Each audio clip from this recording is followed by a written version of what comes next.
암호화폐 세상의 처음이자 끝은 비트코인입니다. 비트코인이 무너지면 모든 알트가 무너지고 비트코인이 번창하면 암호화폐의 미래도 무조건 살아남습니다.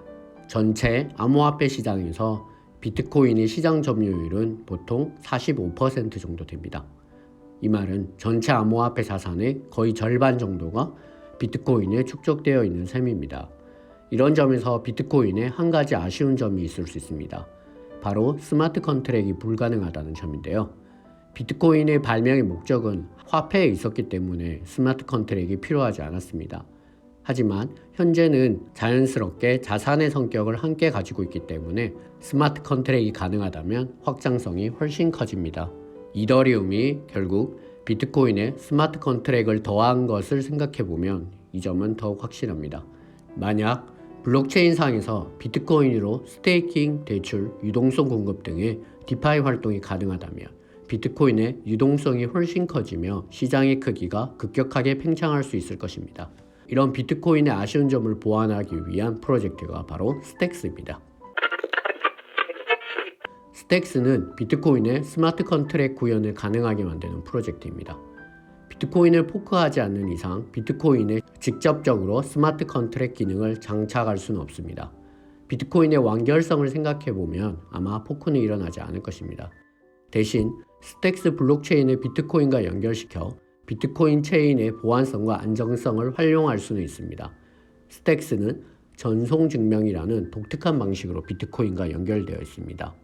보통 레이어 1 메인넷 체인들이 쓰는 거래 검증 방법은 작업증명 혹은 지분증명입니다.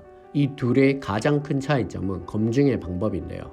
작업증명의 경우 거래 검증 기록자는 채굴자이며 채굴자는 컴퓨팅 연상을 통해서 기록할 수 있는 권한을 얻습니다. 그리고 거래 검증자는 전체 노드 참여자가 됩니다. 지분증명에서는 거래 검증자가 거래의 기록자가 되고 거래의 기록자는 지분 보유자입니다. 지분 보유자는 스테이킹을 통해서 거래를 검증하고 기록할 수 있는 권한을 얻을 수 있습니다. 이런 두 가지 방법은 모두 장단점을 가지고 있습니다. 오늘은 전송증명 POX에 관한 내용이니 자세한 내용은 넘어가도록 하겠습니다. 전송증명 POS를 보면 거래 검증의 기록자는 채굴자이고 이런 채굴자는 비트코인을 전송함으로써 기록의 권한을 얻을 수 있습니다. 그리고 거래의 검증자는 지분 보유자이며 스택스를 스테이킹함으로써 거래 검증의 권한을 얻을 수 있습니다. 전체적인 구조는 POW와 같은 구조인데요. 왜냐하면 기록자와 검증자가 나눠져 있기 때문입니다. 하지만 POW에서는 거래의 기록 권한을 위해 컴퓨팅 연상을 했던 것을 전송증명에서는 비트코인의 전송으로 바꾼 것입니다. 즉, 스택스에서는 비트코인을 전송함으로써 최종 거래의 기록의 권한을 가져올 수 있습니다.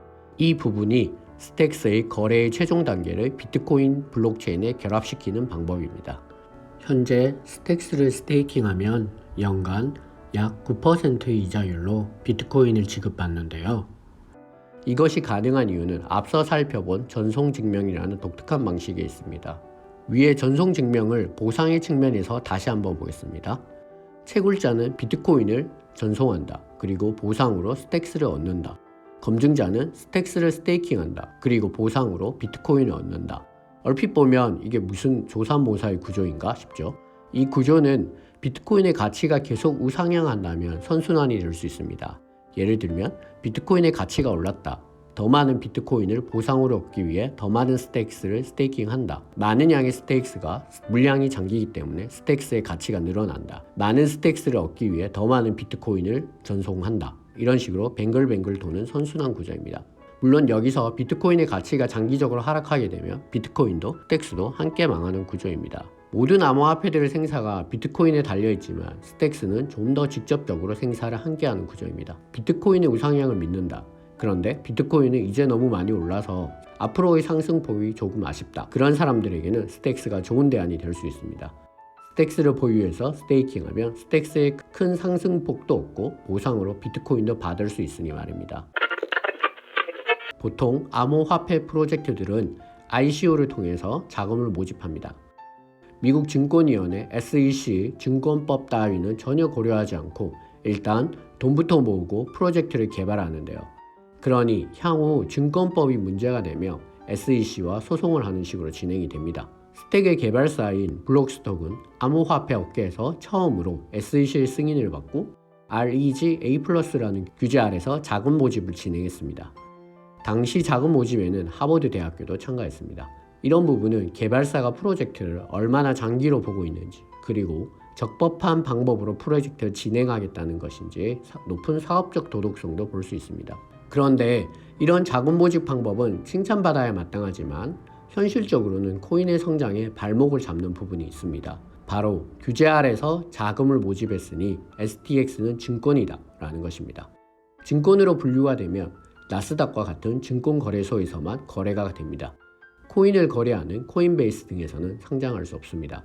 그렇기 때문에 STX는 세계 최대 암호화폐 시장인 미국의 코인 거래소인 코인베이스, 크라켄 등에는 상장되어 있지 않습니다. 대형 거래소에 상장을 하지 못한다는 것은 코인의 유동성에 큰 약점이 됩니다. 블록스택은 스택스가 이제 메인넷 2.0을 런칭하고 POW 형태의 채굴 시스템을 갖추고 있기 때문에 완전히 탈중앙화되었으며 증권적 요소가 없어 유틸리티 토큰으로 인정해달라는 것을 SEC에 신청했습니다. 하지만 아직 신청에 대한 결과는 나오고 있지 않습니다. 스택스 코인의 단점을 한번 살펴볼까요? 스택스는 비트코인의 블록 생성에 맞추어 스택스 블록이 생성됩니다. 그 말인즉슨 비트코인 체인의 느린 속도를 똑같이 적용받을 수밖에 없습니다. 참고로 비트코인은 10분당 하나의 블록이 생성됩니다.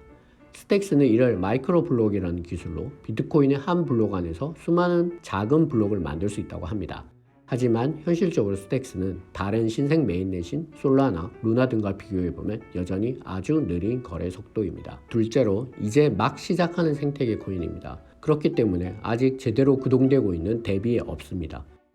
이런 스택스의 뎁 생태계를 구축하는데 상당히 오랜 시간이 걸릴 수도 있습니다.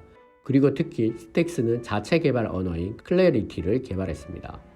이더리움의 개발 언어인 솔리디티보다 더 좋다고 스택스 개발진은 그렇게 말하는데, 개발자가 아니라 개발 언어의 우수성은 잘 모르겠지만 신규 개발자 입장에서 스택스 생태계에 진입하기 위해서는 이 개발 언어를 또 배워야 합니다. 그럼 새로운 개발자 입장에서는 이미 완벽하게 성장하여 개발 환경도 너무나 잘 갖춰져 있는 이더리움 솔리디티를 배우는 것, 그리고 앞으로 어떻게 될지 써먹을 수 있을지 모르는 스택스 클래리티를 배우는 것 중에 무엇이 더 좋은 선택이 될까요?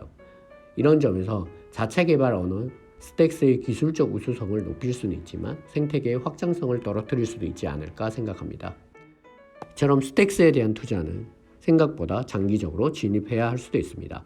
하지만 비트코인의 확장성을 늘린다는 측면에서 매우 매력적인 프로젝트인 것은 틀림없습니다. 감사합니다.